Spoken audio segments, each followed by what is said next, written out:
And all right. And we're on. Dr. Nick, how are you? Thank you very much for being with us. Can you please tell everybody that doesn't know you what you do and how we met? Like, what is your social media about? Just who's Dr. Nick? Awesome, awesome. Well, first of all, Laylo, thank you for inviting me on.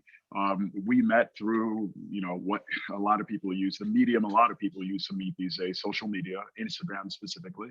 Um, uh, so my name is Dr. Nick. I went to medical school at Ohio State University, graduated many years back.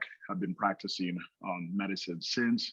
I currently practice urgent care medicine locally as I see fit, and then I practice more holistically with a group called Steady MD, which offers primary care medicine services to pretty much any person in the country. I'm currently licensed in 35 different states. I see patients in 35 different states.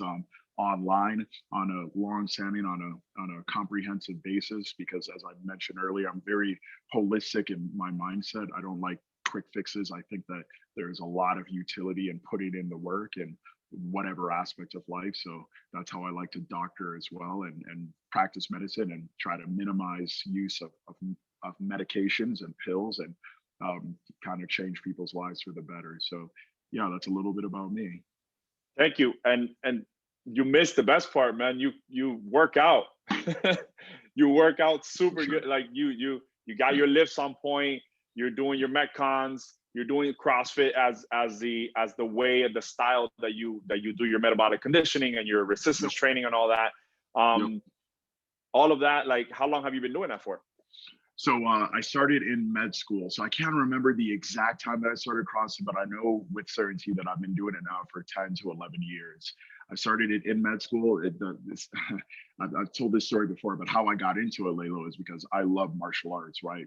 Fighting in all forms, right? So I have a black belt to Taekwondo, Judo, Jiu-Jitsu, Krav Maga, and in med school, when I was studying, I needed something to decompress mentally and physically, and just kind of get away from these 18-hour days of study, 16 to 18-hour days of studying. So what I chose to do was Krav Maga.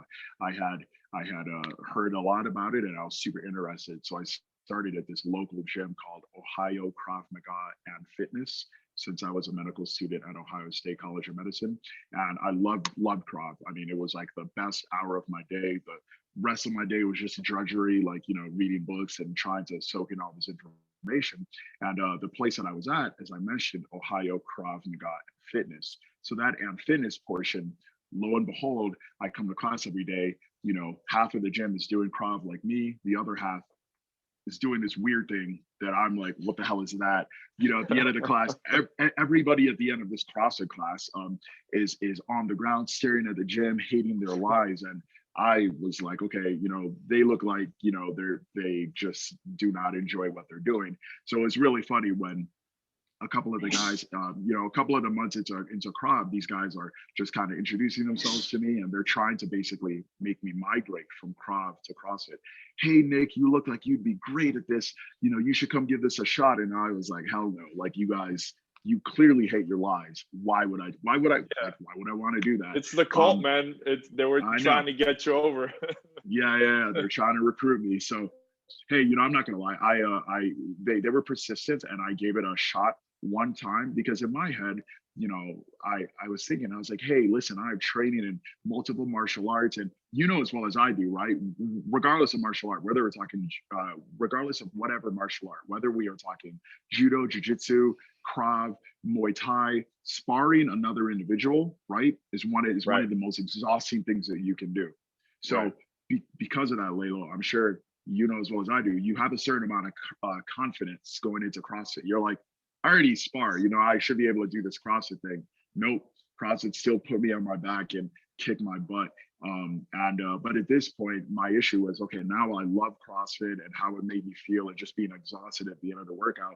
But I also love Krav, and I couldn't. There's no way I could dedicate 2 hours to my day for fitness when I'm a med student, and I should have my head in the book. So I had to pick one. And the one that I picked obviously was CrossFit because I just felt like it could keep CrossFit me. wins. I know. I felt like CrossFit could keep me holistically fit over the Right. course of my med school and the years, and then hopefully in the future I'd be able to get back into Krav or Jiu-Jitsu or Judo or whatever. So I'm at the point in my life where I now have a little bit more time, and I can absolutely tell you. It's funny. I actually have a patient on SteadyMD who I saw recently who practices Jiu-Jitsu, and he tried to get me. He was like, "Don't do Krav, come," because I come to jiu-jitsu, and I was like, I don't know, man. Krav has a special place in my heart, but I'm gonna restart it here, and I'm either gonna Yeah. start doing Krav or jiu-jitsu. But yeah, I've been doing Right. CrossFit now for over 10 years, and zero, as opposed to the common thinking behind CrossFit, 10 or 11 years of doing it, zero injuries, right? I think it's very important. Your mindset can lead one to injuries, right? For example, I think a lot of people come into CrossFit and they want to compete with the person to their left or their right instead of keeping in mind what they're capable of doing, and then trying to compete with the person to the left or the right. Obviously they open themselves up to injury. So I'm very proud that I've been doing it now for so many years with no injuries. I've slowly but surely gotten stronger in everything. I remember when snatching 115 pounds was so difficult, and now I'm at 285 pounds. So That's it's one of these things, huh? that's really cool, because that's one of those things that it motivates you, it drives you, but you understand, and you understood from the beginning, tissue tolerance versus tissue demand are two very different things. And the way that you can rest, the way that you can take your body will put you in a place to win every time. A lot of that comes with also the I know that the CrossFit you go to, the way that you prescribe, the way that they prescribe the workouts, they write the programming is a great way. It's a way that you would, as a doctor, see it and be like, no, that doesn't make any sense. That would just destroy the tissues that I've been working on. And if you can trust the coach, I know that that's part of the whole idea of, okay, I know what I need to do, but I'm also going to allow somebody to program for me, and I'm going to trust that programming and take it little by little, instead of saying whatever's on the board, I'm going to win, which is not Absolutely. the idea of the whole thing. And the majority of the CrossFit community kind of lives by the same idea. Like, no, we do things logically. The thing is that the bad rep comes from, hey, where's the drama? He hurt his shoulder. Oh, CrossFit's terrible because he hurt his shoulder. Or he hurt his knee. Oh, CrossFit's terrible because he hurt his knee. There could be a problem already in the person biomechanically. There could be so many other things. It could be a programming problem with the coach. We don't know, but you can't just blame it on that, because in personal training and in anything, in jiu-jitsu, in getting out of your car, in going to the grocery store. I had a lady that she broke her foot getting out of her car. So yeah, it's like somebody would see and be like, oh yeah, you train very hard, you probably should slow down, that's why you broke your foot. It's like, no, she got out of the car, slipped on grass, broke her foot. Like, Right. how do you do that? But I get it. Yeah. I really like your mentality throughout, because you're not competitive against anybody else. You're just doing the best thing for you, and you enjoy it. So I'm Mhm. going to go through a couple of these questions that I had for you, and I know that you have so much more that you want to talk about in the lessons that you've learned through the gym, because I think it's important to also know there was a point in time where Dr. Nick was not Dr. Nick. He was starting. It was pre-med school, pre-Ohio State, pre-college. Like, it was the beginning of when you first touched the barbell or some weights, and you were like, okay, I felt lactate. I felt a lot of hydrogen. This hurts, but I'm going to do it again. Do you remember kind of where that was for you? Yeah. So growing up, if we want to go kind of before med school and before CrossFit, so growing up, Lalo, I was a nerd, right? I was the kid playing like video games at 2 a.m. Specifically this computer game called Tribes. If anybody knows Tribes 1 and Tribes 2, playing that up to like 2 a.m., 3 a.m., right? And the reason why I bring that up is because it was really difficult for my dad to peel me away from video games, right? My dad would be like, come on, we got to go to the gym. We got to go to the YMCA, right? I'm like 15, 16. I'm like, I don't care about that. Like, my athletic endeavors before that was soccer and only soccer. So I didn't care about going to the gym. I didn't care about putting on mass and getting stronger, but dads are dads, right? And they're going to be persistent. And so he was. So long story short, I ended up going to the gym. my programming back then, Layla, was men's health magazines, right? I'd literally read through men's health magazines, and anything that they said, oh, try this workout, try this, I'd be in the gym, trying whatever men's health said. And I remember one day, I was watching TV and the Olympics were on, right? And I remember I saw this little 5'2", 5'3", probably even shorter, Chinese woman, like snatching like 200 pounds, over 200 pounds, right? And I was immediately fascinated. I was like, I literally in my mind, I was like, from a physics standpoint, I was like, that doesn't make any sense. I was like, she's too small. How is she generating that much force? There's no way, even me in my size, I'm 6'3". This is high school, right? So I'm probably like, I don't know, probably 170 pounds, 175 pounds. But still, even at my size and my height, I was like, there's no way that I can move that barbell like she does and as heavy Right. as she is. So Oh, I'm like, what the hell am I missing? I'm over here listening to Men's Health, right? And Men's Health in that time, and I'm sure even today to some extent, is emphasizing structural mono joint movements, right? yeah.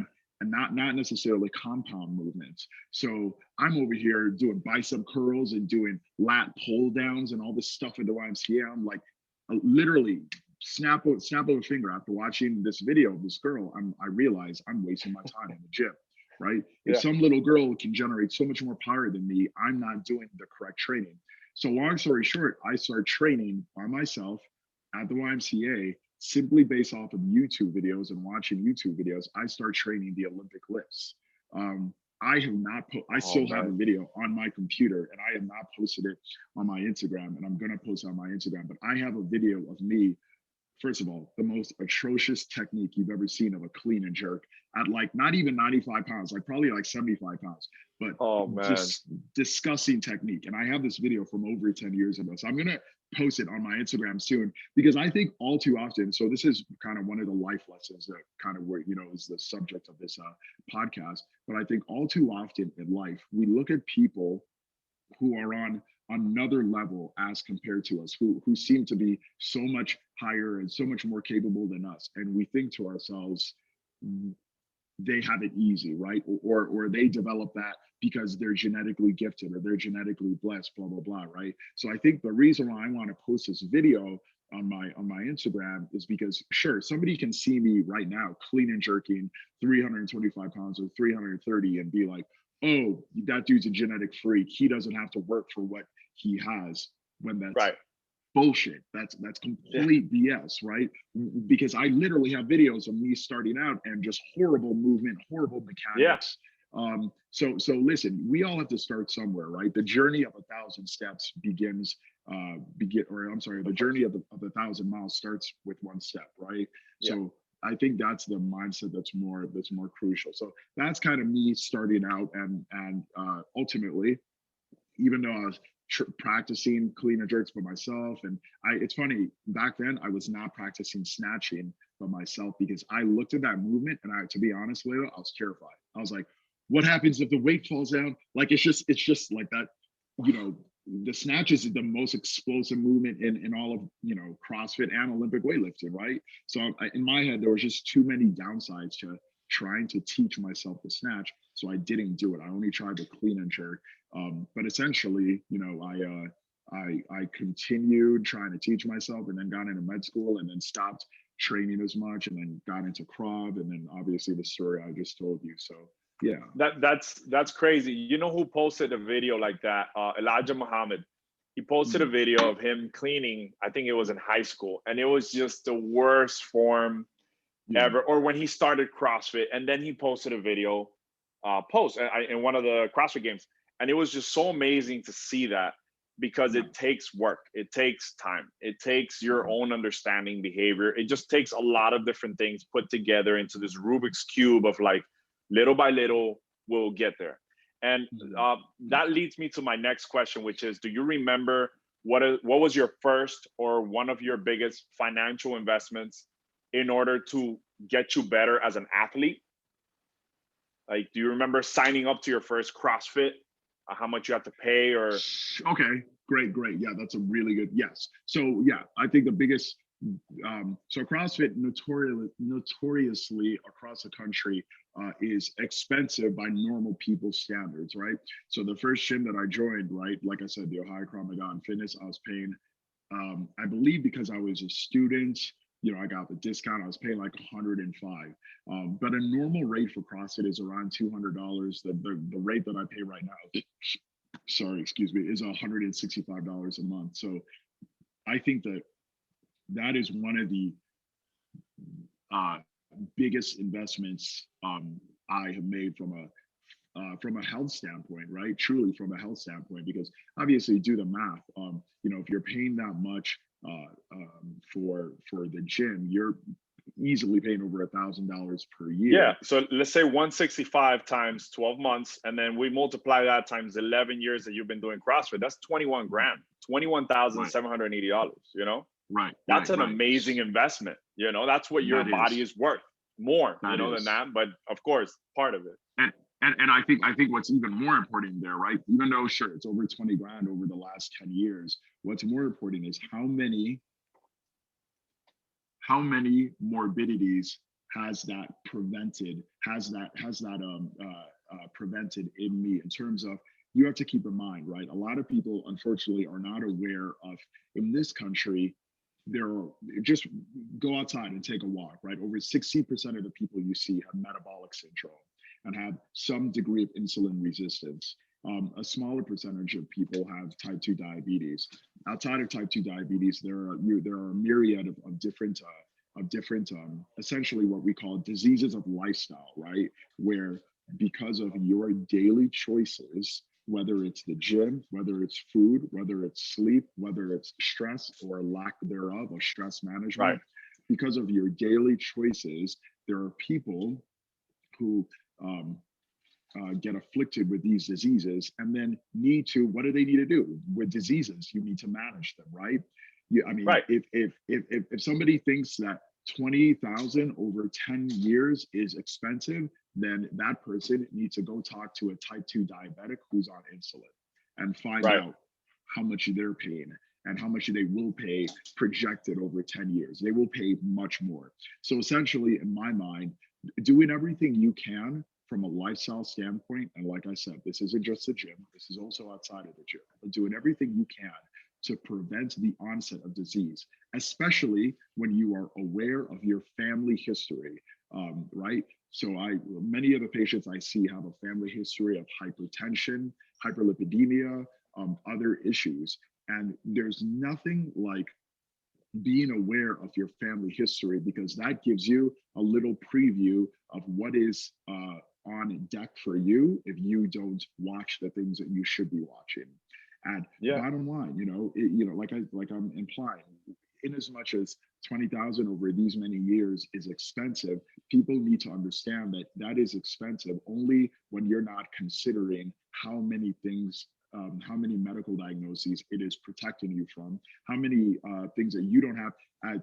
Now me at my current age, I don't have any medical diagnoses outside of sleep apnea, which no amount of I essentially have the reason why I have sleep apnea is I have a poor Malapati score. So the inside of my airway, simply because of anatomically how I was born, it's not a lot of Right. space. So when I sleep, a lot of people who have sleep apnea unfortunately develop it secondary to their body habitus. So because they have increased size, increased BMI, where BMI specifically in this regards is pertaining only to people who have a large amount of adiposity, so they have a large amount Right. of fat. The reason why I specify that is because I'm not a fan of applying BMI to everybody. For Right. example, myself right now, I'm at 12% body fat, 13% body fat, 6'3", and at 225 pounds, my BMI is 28, designating me as overweight, right? So Yeah. BMI doesn't necessarily apply to everybody, especially if you have a lot of muscle mass that can be objectively proven by computer vision standards, by DEXA. But circling back here, I guess what I'm saying is that there are a large contingent of diseases that are secondary to lifestyle choices.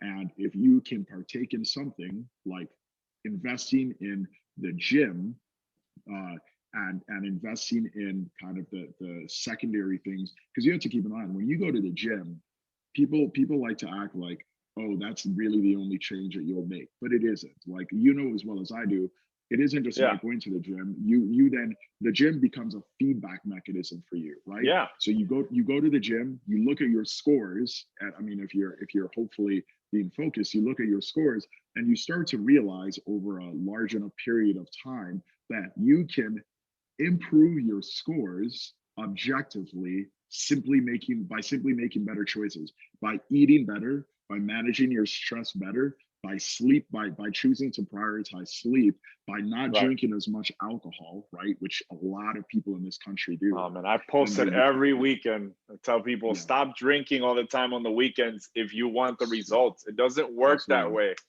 Absolutely. No, it doesn't. It doesn't. And the thing is, Laylo, speaking, let's go down that route, right? People, unfortunately believe they can drink alcohol, a whole bunch of alcohol and beer and whatnot, and oh, it doesn't affect them. There is there's a very solid relationship between alcohol intake and testosterone. And all too often, I see patients on SteadyMD and I check their testosterone, and they are not, for a 30-something-year-old man, your testosterone should not be in the 300s or 400s. It should be much higher, right? It's funny. I actually just saw a patient yesterday who um, has we diagnosed him with, I mean, incredibly low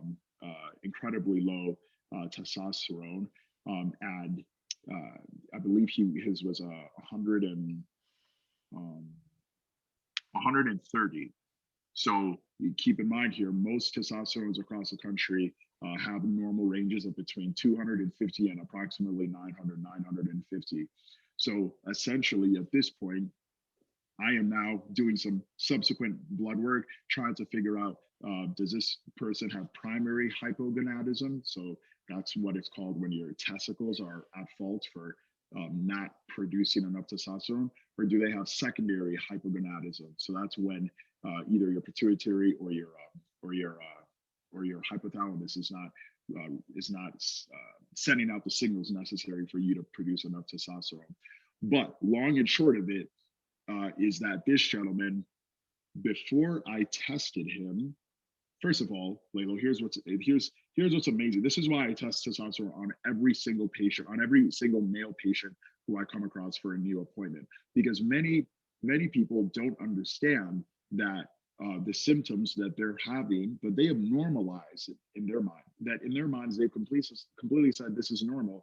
Those Yeah. symptoms are not normal; they're abnormal, and because of that, it's a very good thing that I'm checking testosterone at a baseline, by default on these people, because this individual, like I said, he came back hypogonadal at a very low testosterone. And I asked him afterward, when I shared my results with him, I asked him, okay, tell me about, I started specifically asking him about symptoms, right? Are you having mood swings? Are you having a depressed mood consistently? Are you having decreased body hair, whether on your legs or on your arms compared to other men? Are you having hot flashes? Now, a lot of men don't know this. You can have, when you have low testosterone consistently for a long enough time, you're going to have hot Wow. flashes, right? Do you have decreased mood, decreased vigor, decreased libido? This gentleman, my patient, told me that he actually endorsed. He said yes, that he was having an issue across the board with all of these. And then he told me another story. He told me that 2 weeks ago he was talking with his wife in the evening, and he just started crying. He literally just started breaking down. He just became super emotional and started crying. And in his mind, my patient, as he's telling me this, he doesn't understand why all this is happening. In my mind, I'm like, this all makes sense. This literally all fits with low testosterone. And I told him, I was like, I really wish you would have told me this, because, um, I wouldn't necessarily have changed my management. I would have ordered a testosterone on you regardless. But, Yeah. at least now we know what's going on so that we can address it. But anyway, the reason why I went down the road of testosterone is just to say frequent alcohol intake by men is known to reduce your testosterone. You can't, and Right. guys can try to ignore this all they want, and then be surprised or fail to understand why some other men are more fertile, or not fertile, are more virile, right? Or why they Yeah. have more vigor, or why their sex drive is higher, or Right. don't understand why they're having issues with their wife. And um, you know I, It just I breaks down. absolutely. I And just think it's best to look at things like this holistically, and people need to realize that the choices they make day to day have a fundamental impact on their life in the long term. So essentially, that's a failure on your part as a human being. It also affects women a lot when they go into such a caloric deficit, that I see women yes, not eating enough because they're gonna get fat, and and they're not yes. gonna grow the glutes that they see on Instagram. But that's Mhm. that's what I see a lot of, right? And we try to guide them from the front lines, like we're the front line, the coaches and the trainers, and then we go little by little. But have you ever seen yourself, has Dr. Nick ever gone through a training, an athlete failure in any way? Have you ever like thought about like how I failed that part ever? Or have you just gone like, you've just seen one Yeah. way how it works and you did that correctly? No, no. I mean, I think as an athlete, right? Not considering med school, or the medicine side of things. I have considered. Um, so I've always like compete. I've done at this point, Lelos, over the last 10 or 11 years, I've done like 15 CrossFit competitions, right? Um, I think it's always been a failure that I don't do as well as I want in these competitions. And you have to keep in mind, like most doctors, I have a very perfectionist bias mindset. So what I mean is, by what I mean by I'm not doing as well as I want, is I'm not getting first, second, or third. I'm not hitting podium in these competitions, right? And I think, despite the fact that I do consider that a failure, I'm very good about seeing things in context, right? And what I mean by that is, in as much as these things have been a failure, I'm completely cognizant of the fact that I'm trying to do these CrossFit competitions when I'm in med school, when I'm in residency, when every other athlete who's at the comps are either owners of gyms, or they are athletes who essentially have the type of job that allows them to spend 2 to 3 hours training in the gym every single day.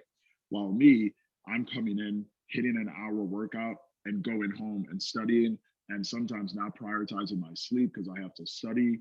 And so I think, like I said, right, I'm able to view these things in context. So even though I'm disappointed in myself, and I absolutely know from an athletic standpoint that I'm failing because I'm not getting first, second, or third place at these competitions, I was able to look at things and realize. And to be honest, I've had really good friends who have managed to put things into perspective for me, and tell me, like, dude, are you serious? You're studying to become a doctor.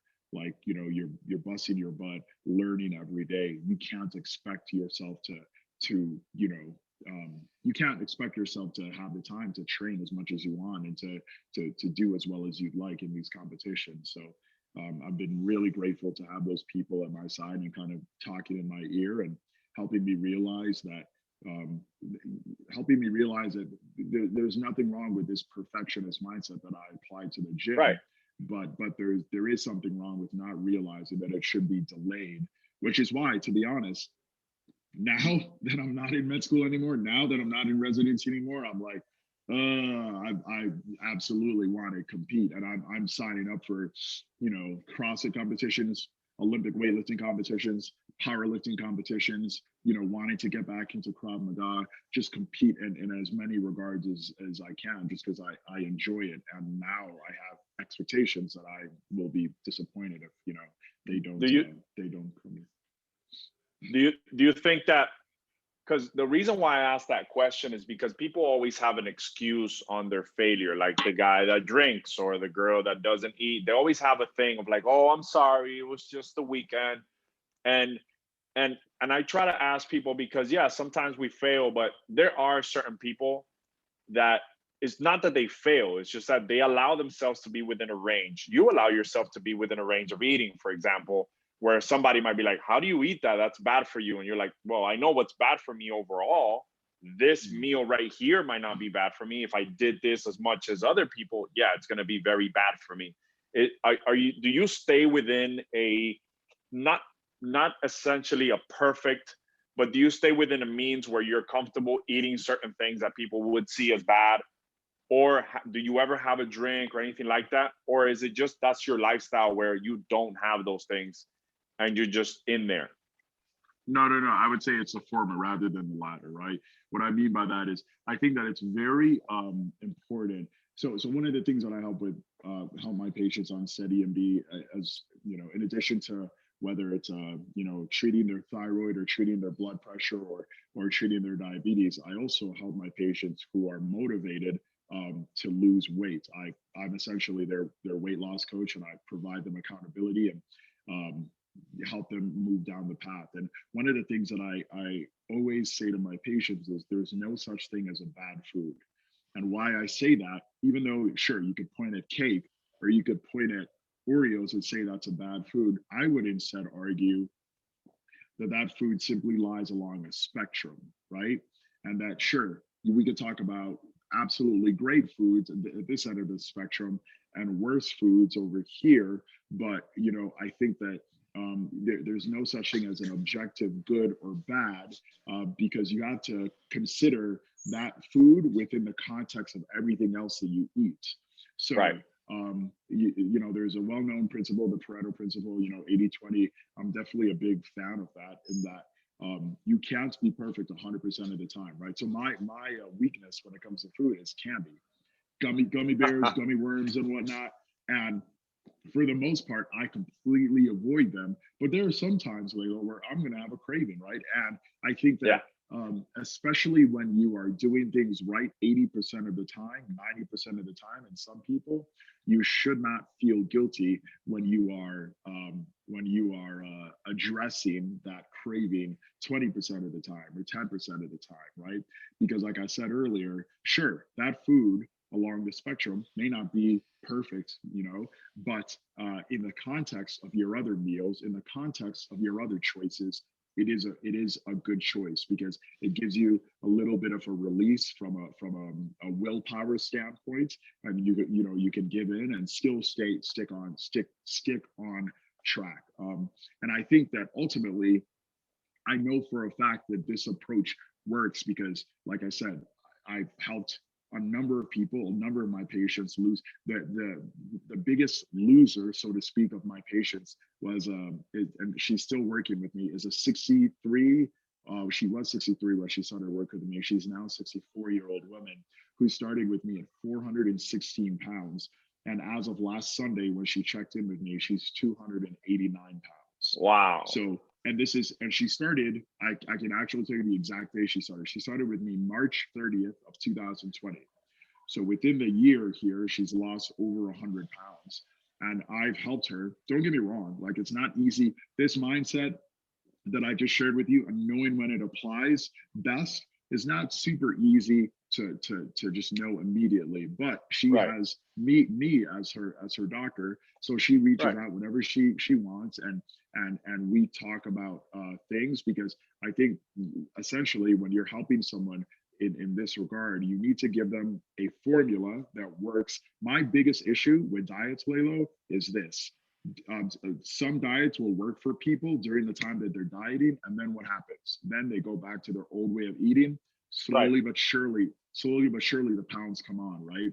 So I think Right. that it's very crucial to develop a mindset that not only works for you during the time that you're dieting, but that also works for you after the time that you're done dieting, so that you keep the weight off and you approach things in the same way, right? You don't ever restrict yourself and tell yourself 100%, I can't have this. That's not going to be sustainable over the long term. And whenever Right. anything isn't sustainable over the long term, it doesn't, at least in Right. my opinion, doesn't make any sense even start it in the first place. And that takes me directly into a life lesson that I learned in that, because um it doesn't, like, if I work around people that are negative, for example, it's not that, oh, I can't be around these people. No, I have to be around these people. So I'm forced to go back to, it's not that I can't have this, is that I have to learn how to deal with this. Right. And in an essence, having to deal with a craving, having to deal with the habits that you've had before, if you keep the bad habits on forever, they'll catch up to you. But if I'm able to handle them and work my way around them and know how to control myself better around those things, it becomes a more of a thing that I can use in different aspects of life.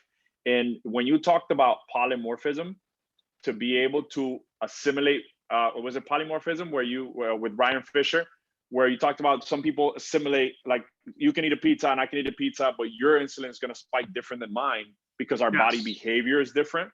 When you talked absolutely. about that, it directly correlated to the fact that maybe the way that I react towards some people around me is different than the way that you would react to some people around me, or the way that I would take on a failure of a big snatch is different than the way that you would react to. I remember one time I invited a black belt jujitsu friend of mine to a training session, and some kid snatched. He failed to snatch, and then he threw his water bottle, hitting the black belt jiu-jitsu guy.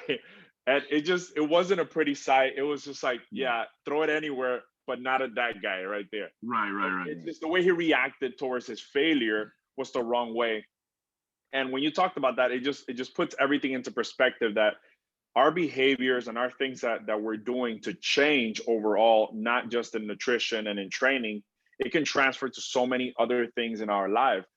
I'm sure the Absolutely. lady that lost so much weight has also changed things in her personal life that Hmm. have been amazing, right? Hmm. What do you think about that?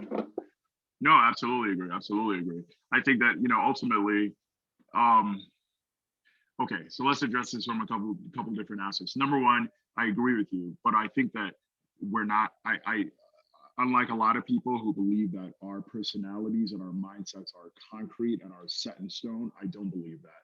Right.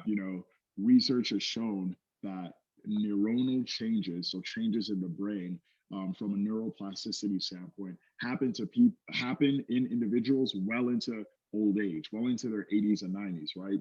So the quote that I hate the most is, "You can't teach an old dog new tricks." That's BS. Yes, you can. I But was first of just thinking all, of that. Yes. right. But first of all, you need to get out of the mindset that you're not able to change. Human beings, by our nature, are fluid. The reason why we are the dominant species on this planet is because we have managed to conquer so many different things from so many different angles, in terms of human beings being able to specialize, right? So I may be a doctor, but if my toilet breaks down, I don't care how smart I am, right? I may not be able to fix that. So what do? I reach out to somebody who is specialized in that area, a plumber who's much more intelligent in that area than I am, right? And I think that that's something that's important to realize, that, like I said, the reason why we are the dominant species on this planet is because we are able to our brains are obviously in our infancy and being teenagers and whatnot. Hopefully we're going to school and we're trying to learn and we're trying to be open-minded, because essentially what we're doing during that time is we're specialized, and we're creating certain skills, which you can create at any point in time in your life, but we're definitely biasing ourselves, towards certain things based on our skills. So I do think that, in as much as some people take failure poorly, like the gentleman who threw that water bottle when he failed a snatch, that's something you can change. You need to realize, right? To be honest, with that specific example, that's interesting to me, because I've always wondered, like, Layla, you should see me when I fail a lift at the gym. Like, I don't like I've always been super intrigued by people who like get mad, because I'm over here when I fail a lift, I'm like, I'm looking at the video. So that's talk goes back to the feedback we talked about earlier, right? I'm hoping that I recorded it on video, and I got the fail on video, because even if I don't get it on video, I'm like replaying the lift in my mind and replaying the physics, right? Where where were the force vectors? Were they incorrectly placed? Was the timing incorrect, in terms of trying to move my body and kind of in synchronicity? Uh, so I think you can look at things logically, and it's not to say that my way of doing it is the right way, but I do think that you know one needs to be able to evaluate their response. My particular response is a cerebral response, but other people's is a very emotional, or can be a very emotional response, and they can choose to get mad or angry and kick the barbell or throw a water bottle, but then they need to ask themselves, right? This is what's important, because this is a leveling. This is a feedback. You need to ask yourself, is your response helping you to succeed at that lift in the future, right? And if it's not, if you can say no, then my question to you is, why the hell are you doing it, right? Is throwing Right. a water bottle going to help you realize where you went wrong so that you can succeed in that lift when you try it again? If the Right. answer is no, why are you doing it? While me over here, I fail a lift, and you'll just, if you were observing and watching me, I'll literally like go into a little, I'll sit down and just go into like a little, I'll just look pensive as hell. Like, I'm over here figuring out a math equation in my head. Like, why did that lift fail? Right. Especially when I know I could have gotten it. Right. Sometimes lifts Right. fail just because you're not strong enough. And if you're not strong enough, whatever, go get stronger. But sometimes the Yeah. lifts fail because of the movement and the skill behind it. So I think ultimately that's what I would say. I would absolutely agree with you. But I think that human beings are fluid. We are dynamic in our very nature. And the most detrimental thing that you can do to yourself is to tell yourself that I am how I am and it is what it is. I can't change it. Yes, you can. Right. You have to believe it. Right. So the idea is, so to put it in Dr. Nick, it's, yes, you're gonna hear out there that, you're gonna take in food different, you're gonna do this different and all that, biology and all, but things can change. And you can be a driving factor in your decisions to changing some of those things, because your blood might say one thing, that doesn't mean your heart and your blood are going to stay that way. You can change it over Absolutely. time. You can make it better or you can make it worse. It's Mhm. only going to go one of those two ways. I like it. I agree with you as well. um that that puts me into my last question of the hours, and then we're going to go into some really cool stuff that you have, real quick. It's the idea of Dr. Nick giving as much information as you do already. What if you had a banner on every gym in the world? What would Dr. Nick's message be to everybody in every gym in the world?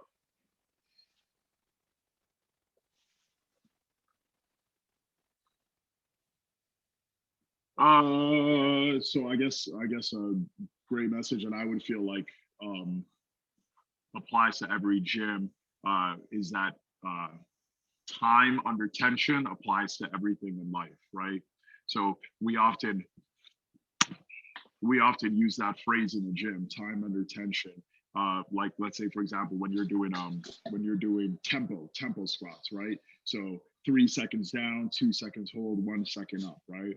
Why are we doing that? Because we're trying to extend the time under tension, because doing so imparts a greater stimulus on our central nervous system, on our musculoskeletal system. So I think kind of what I would, like I said, right, what I would tell everyone is just that time under tension, this principle that we are so comfortable with in the gym, in reality, it applies to everything in life. Whether you're trying to learn Spanish, you're trying to learn a new language, you're trying to learn the violin, you're trying to become more proficient in the stock market and make better trades. The best thing you can do is do instead of thinking, right?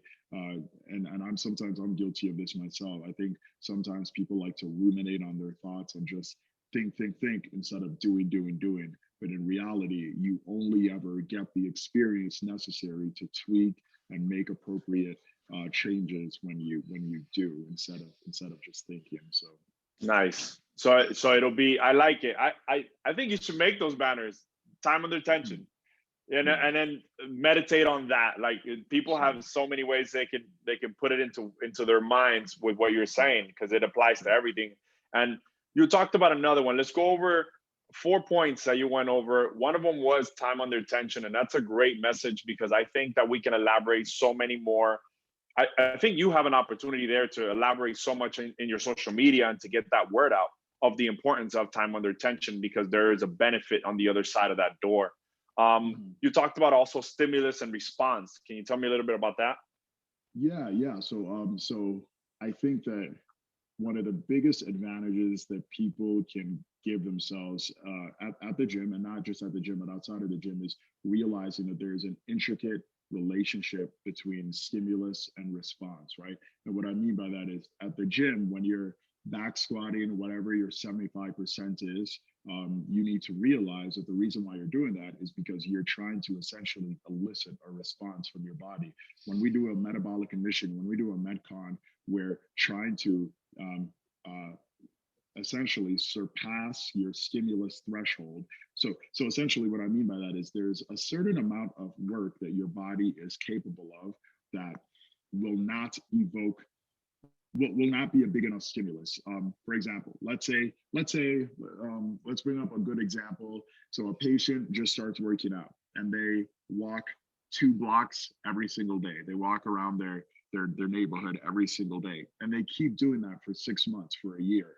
There will come a time when they recognize, whether it's from weight loss, whether it's how they feel in terms of their metabolic capacity. There will come a time, if they don't modify that distance and they're always walking 2 blocks, there will come a time when they realize that they're not getting any benefit from it anymore.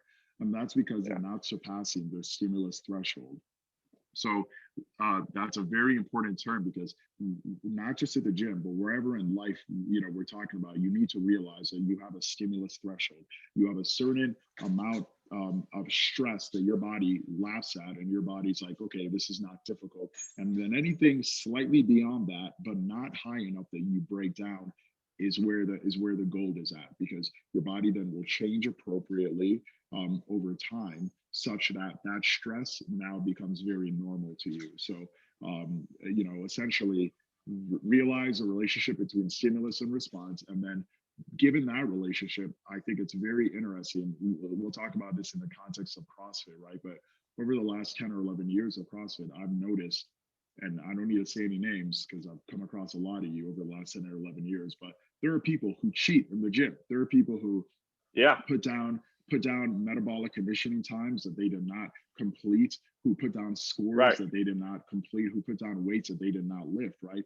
And those people, they do not understand what I just said, right? That essentially, if they're missing out on the stimulus and they didn't really get that 367 reps that they said that they got, then their body is not going to change. So essentially, given that their body is not going to change, they quite literally wasted that last hour in the gym, right? Yeah, and there's no response. There's no response, exactly. And not just is there no response, but think about it, Lalo. We could. There are a lot of things that we can lose in this life and somehow get it back. The one thing you can never get back is time. So basically, you wasted the last hour in the gym, and you will not get any response out of that. You will get no changes, no positive changes out of that. Like you just wasted your time. So yeah, I get it, and it's super important. Now you also have, I don't have a lot of ways to be able to expand more, but I think that over time we got to do more of these talks because it's so important, and you should put this into your social media because I want to make sure that I share it and I let people know more about it. You also have limiting beliefs and quality data, quality feedback. What real quick, because we don't have much time, but what do you think of that part of human beings' behavior, trying to work out and get better, limiting beliefs and quality data? Sure. So I think limiting beliefs is something we all suffer from to a certain extent, right? We all sometimes, with different things, believe that we're not necessarily capable of doing something. And, one thing that CrossFit has taught me over the last 11 years, whenever I look at a weight, I'm about to walk up to a barbell and attempt a personal record. And, I remember initially when I started CrossFit, I had a lot of negative thoughts before I would try a lift, a lot of limiting beliefs. And then essentially what's happened over the years is that despite these limiting beliefs, I have tried the weight, I have tried the PR weight, the personal record weight, and then succeeded. And when you do that enough times, right, you essentially do something, succeed at doing something that you didn't think that you'd be capable of doing. When you do that enough times, you realize that any amount of negative thought in your mind is detrimental. Not only is it not true, a good amount of the time, but it's also detrimental. You want to definitely be steering your mind in the right way in terms of positive thoughts and positive beliefs.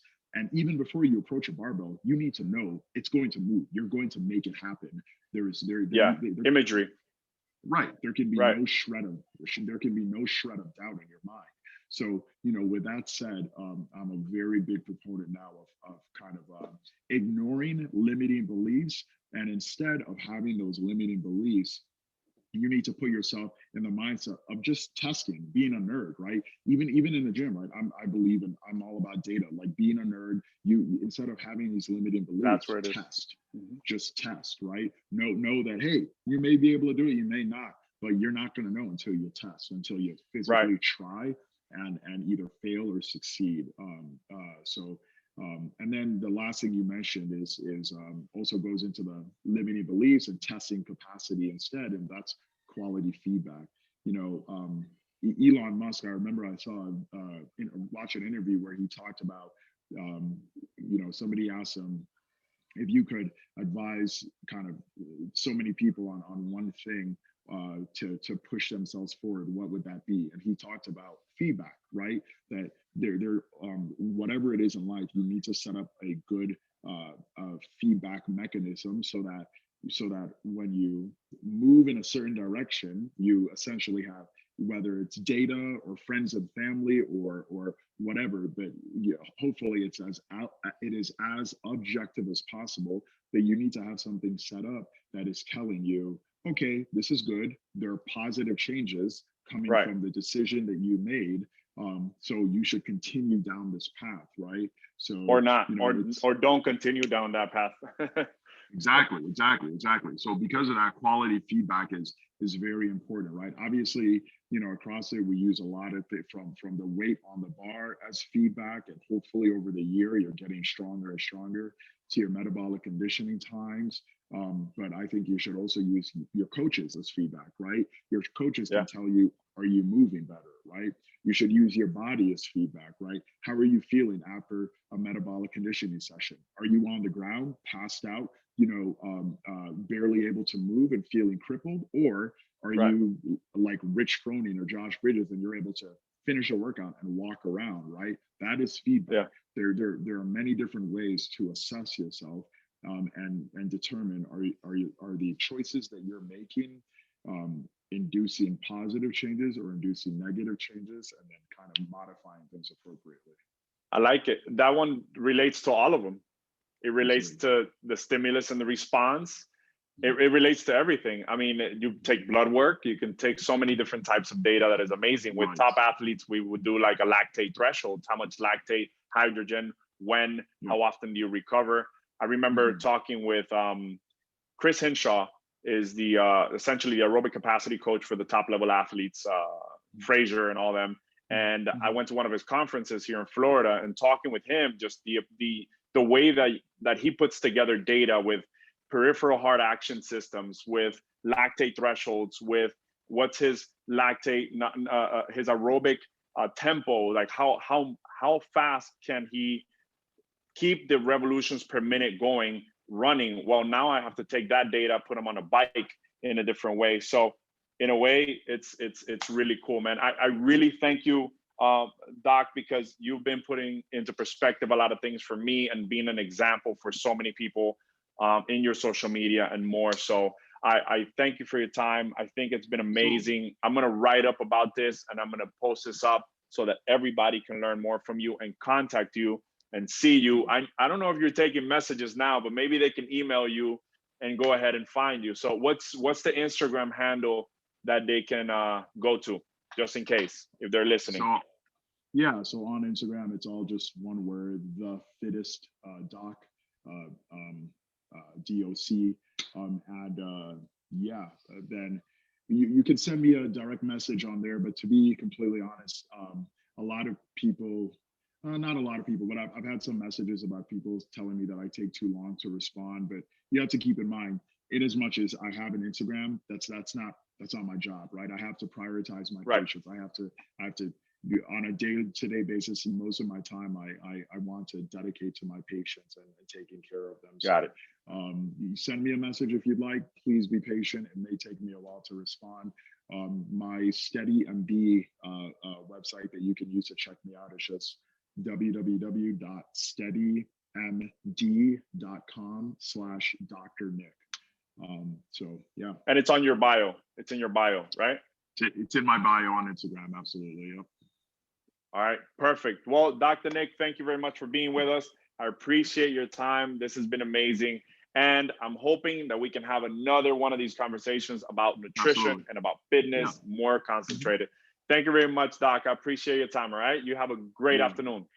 You too, Lalo. Appreciate the opportunity. Thank you. Take care, Doc. Bye-bye.